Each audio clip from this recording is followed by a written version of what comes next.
The staff at the Women's Center and Shelter has always prided themselves on being welcoming to every victim of domestic violence, until they realized they weren't. We said, okay, we really need to take a look at this. How can we do better? 3 years ago, they took a hard look at how they were serving the city's immigrant population. None of our material was in any languages other than English, well, that's not welcoming. And they had no translators for immigrants who didn't speak English. And it's not just the language, too, right? That there are cultural differences where some things that might be accepted in one culture are not in another. Laws are different, cultural norms are different, and we really need to make sure that those who might be from other countries know what is against the law here and know what doesn't really belong in a healthy relationship.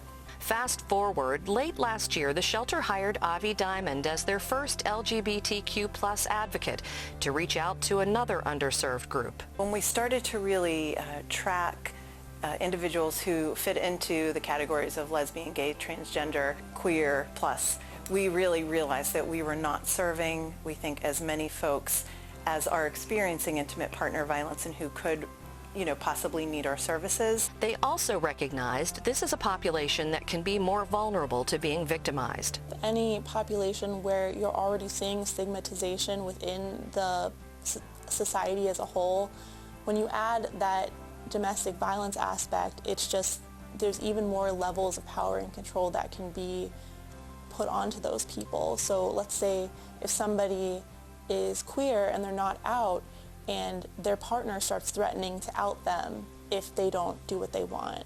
As they get out the word about the new LGBTQ programming, the shelter has had to overcome the fact that women is right there in the organization's name. Intimate partner violence is so often considered to be a gender-based crime, and it is when you look at the fact that 80 to 90% of victims or survivors identify as women. However, it's really important to know that those power and control dynamics absolutely can happen in a same-sex relationship.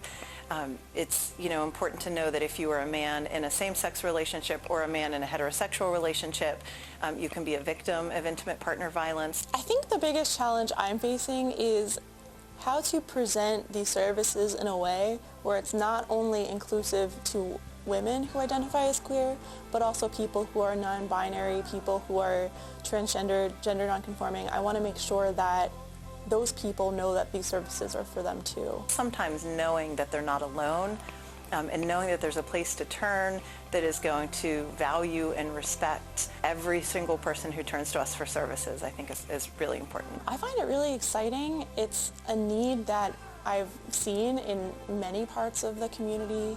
So to be able to be a part of this at Women's Center and Shelter, I think it's such an honor, and my social justice warrior heart is very happy to be in this position.